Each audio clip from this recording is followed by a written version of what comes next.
अलेमको, शोभा, अल्तुर्की जैसन बड़ कंपनियन के क्लाइंट इंटरव्यू होके जा रहल बा 19 तारीख से लेकर 30 तारीख तक पलक इंटरनेशनल टूर एंड ट्रेवल्स यानी कि पलक बुद्धा ITI पपौर में।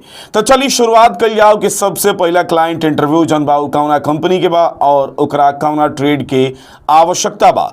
सबसे पहले अगर बात कल जाओ तो पहला जौन क्लाइंट इंटरव्यू होके वाला बा 19 तारीख के Jumeirah beach building construction company LLC Dubai के कंपनी है जौना के नॉर्मल मेडिकल बा, एम्प्लॉयमेंट वीजा बा, भारी मात्रा में आवश्यकता बा, इलेक्ट्रीशियन, प्लम्बर, मेसन टाइल्स, मेसन block and plaster, shuttering carpenter, steel fixer, assistant mason RCC shuttering carpenter और हेल्पर के सैलरी 950 से लेकर के 1200 तक बा प्लस ओवर टाइम बा। एज लिमिट बा 19 से 45 साल, 8 घंटा की ड्यूटी प्लस ओवर टाइम।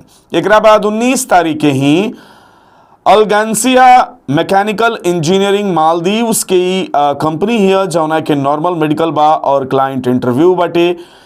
एकरा भारी मात्रा में आवश्यकता बा electrician, plumber, ductman, insulator, pipe fitter, piping insulator, welder 6G gulf returner, electrical charge hand gulf returner, ducting charge hand gulf returner और piping charge hand gulf returner के salary जौन बा ई डॉलर में बा 325 से लेके 400 तक plus overtime. Age limit बा 22 से 45 साल।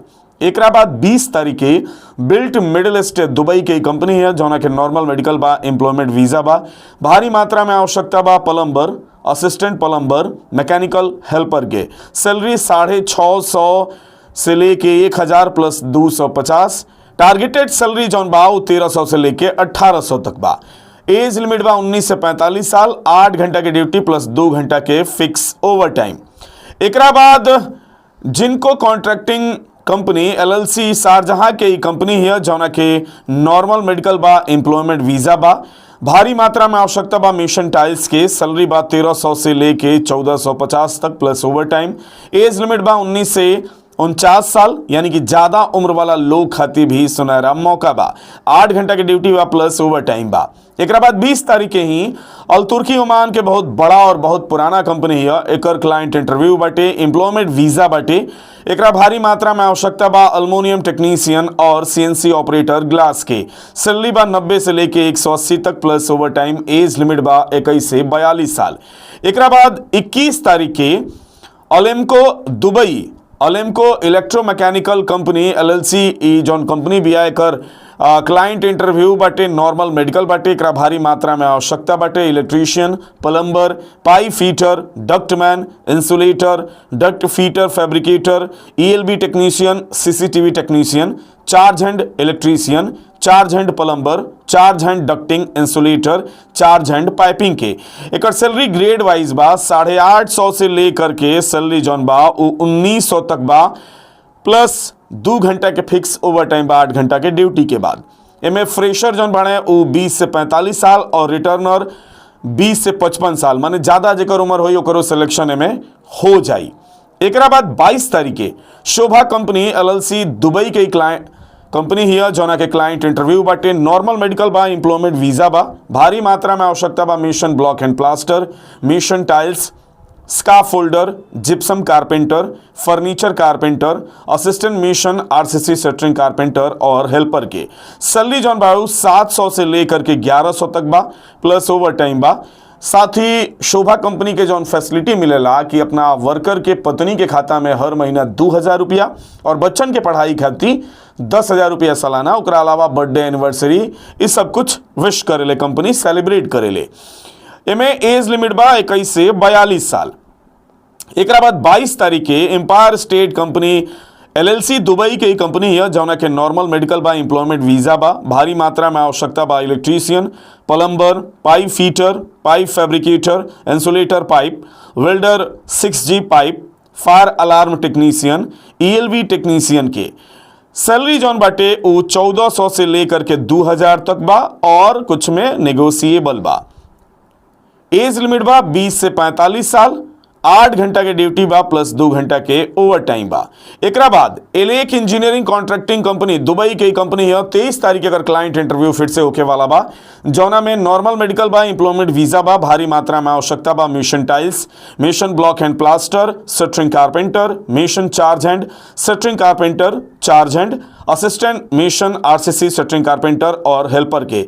सैलरी बा 700 से लेकर के 1300 तक बा प्लस ओवर टाइम बा। एज लिमिट बा 18 से 55 साल, हेल्पर खातिर 18 से 45 साल, माने ज्यादा उम्र वाला लोग के भी सिलेक्शन में हो जाई। एक बाद 23 तारीख के हैं smooth man power company UAE के कंपनी है, अलेमको द्वारा संचालित भी है। एमें नॉर्मल मेडिकल बा और एमें भारी मात्रा में आवश्यकता बा electrician, plumber, pipe fitter, pipe fabricator, insulator pipe, welder, all type. Salary जौन बाटे एमें 900 से लेके 1200 तक बा, 27,500 प्लस ओवर टाइम बा। ई मैकेनिकल के है। एकरा अलावा सिविल डिवीजन के भी आवश्यकता बा, जौना में mason steel fixer, shuttering carpenter, wall painter, gypsum carpenter, furniture carpenter, aluminium carpenter, civil charge hand, mason RCC shuttering carpenter और सिविल फोरमैन के। सैलरी एम बावे 850 प्लस 200 यानी कि 24,150 से लेके 27,500 तक प्लस ओवर टाइम, कुछ में नेगोशिएबल बा। एहू में ज्यादा उम्र वाला लोग के सिलेक्शन हो जाई। एज ग्रुप लिमिट जौन बा 19 से 52 साल बा। एकरा बाद 23 तारीख के अल तुर्की ओमान के मशहूर कंपनी जौना के क्लाइंट इंटरव्यू बाटे। एमे ऑपरेटर खातिर हेवी इंडियन लाइसेंस के भी जरूरत बा। एमे आवश्यकता बा asphalter, asphalt sprayman, screwman, overhead lineman, cable jointer, banksman, operator asphalt paver, operator mini roller, operator rubber tyre roller, operator pre mix machine, operator crusher plant, surveyor assistant के। Salary जौन बाटे उ 90 से लेकर के 200 तक बा प्लस ओवर टाइम बा, कुछ में नेगोशिएबल बा। एज लिमिट बा 21 से 42 साल। एकरा बाद 24 तारीख के Venco Imtiaz company construction company LLC Dubai की कंपनी है, जौना के नॉर्मल मेडिकल बा, एम्प्लॉयमेंट वीजा बा, भारी मात्रा में आवश्यकता बा mason steel fixer, shuttering carpenter, scaffolder और हेल्पर के। सैलरी बा 1100 से लेके 1500 तक बा प्लस ओवर टाइम बा। एज लिमिट बा 20 से 45 साल। एक बाद 24 तारीख के ही अल तुर्की ओमान के क्लाइंट इंटरव्यू फिन से होके वाला बा। एमे एम्प्लॉयमेंट वीजा बाटे, भारी मात्रा में आवश्यकता बाटे electrician, industrial and plant, electrical specialist RMC and HM plant, mechanic batching plant, grinder marble polisher, fitter crusher plant, fuel attendant, GRC pattern maker, operator sand blasting, operator speciality block plant and auto, operator crusher plant, refrigeration specialist ice plant, mechanic ice plant, welder 3G, structural CS SMAW के। Salary बा 90 से लेकर के 200 तक plus over time.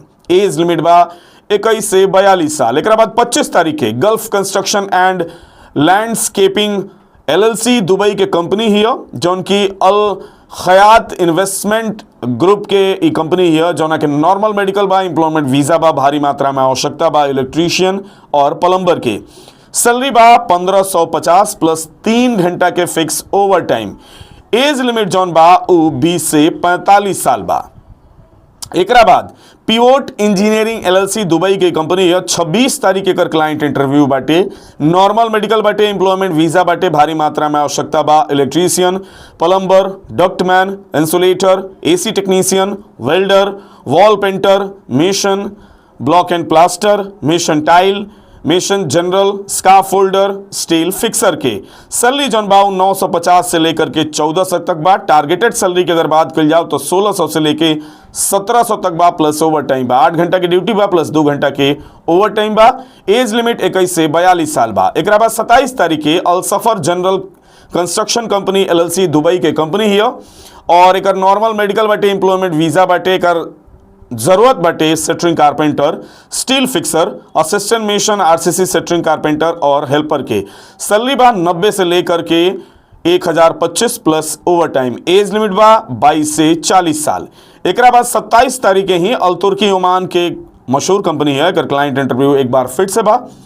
Employment visa बा, भारी मात्रा में आवश्यकता बा structure fitter, structure fabricator, rigger, steel erector, CNC operator, glass machinist, instructor, instrument technician के सैलरी जौन बा 90 से लेकर के 300 तक बा, प्लस ओवर टाइम बा। एज लिमिट बा 21 से 42 साल। एकरा बाद 28 तारीख के शोभा कंपनी, दुबई के कंपनी है, नॉर्मल मेडिकल बा, एम्प्लॉयमेंट वीजा बा, भारी मात्रा में आवश्यकता बा mason, block and plaster, steel fixer, shuttering carpenter, assistant mason, RCC shuttering carpenter और हेल्पर के सैलरी बा 700 से लेकर के 1100 तक, प्लस ओवर टाइम बा। साथ ही शोभा के सारा सुविधा जैसे पत्नी के खाता में हर महीना 2000 रुपया, ओकरा अलावा बच्चन के पढ़ाई खातिर 1 से 12 साल के उम्र तक के बच्चन के 10,000 रुपया प्रति ईयरली दहल जाला, 1 साल में 10,000 रुपया। एज लिमिट बा 19 से 45 साल। एकरा बाद 28 तारीख के फिर से अल तुर्की ओमान के क्लाइंट इंटरव्यू बाटे, जौना में एम्प्लॉयमेंट वीजा बाटे, भारी मात्रा में आवश्यकता बा banksman, electrician, industrial and plant fitter, crusher plant operator, pole hole rig के सैलरी बा 90 से लेकर के 200 तक बा, plus overtime. Age limit बा 21 से 42 साल। एकरा बाद 30 तारीख के अलेमको, दुबई के कंपनी है, नॉर्मल मेडिकल बा, भारी मात्रा में आवश्यकता बा electrician, plumber, pipe fitter, ductman, insulator, duct fitter, fabricator, ELV technician, CCTV technician, charge hand electrician, charge hand plumber, charge hand ducting insulator, charge hand piping के grade wise salary बा, A B C 3 go grade बा, एकरा अनुसार salary दिहल जी, जौना अनुसार out selection हुई। सैलरी जौन बाटे उ 850 से लेके 1900 तक बा, प्लस ओवर टाइम बा। ज्यादा उम्र वाला लोग के भी एमे सिलेक्शन हो जाई। फ्रेशर खातिर 20 से 45 साल, रिटर्नर खातिर 20 से 55 साल। 8 घंटा के ड्यूटी प्लस 2 घंटा के ओवर टाइम फिक्स बा। एकरा बाद 30 तारीख के ही अल्थबात होल्डिंग एलएलसी ओमान के कंपनी है, जौना के एम्प्लॉयमेंट वीजा बाटे, भारी मात्रा में आवश्यकता बा mason, block and plaster, mason tile, steel fitter, shuttering carpenter, assistant mason, RCC shuttering carpenter और हेल्पर के सैलरी बा 70 से लेकर के 95 तक, plus overtime. Age limit बा 21 से 37 साल। तई 19 तारीख से लेके 30 तारीख तक लगातार पलक ऑफिस सीवान में क्लाइंट इंटरव्यू होके वाला बा। अगर हुआ विदेश जाए के चाहता नहीं और विदेश जाके पैसा कमाए के चाहता नहीं रहा और इच्छा बटे, तो यहाँ आई क्लाइंट इंटरव्यू में शामिल होके इंटरव्यू दी, सेलेक्ट हो जाता नहीं तो अच्छा से जांच परख कर ली और विदेश जाई, विदेश जाके पैसा कमाई, अपना परिवार के खुशहाल बनाई और देखत रही मैच बॉक्स।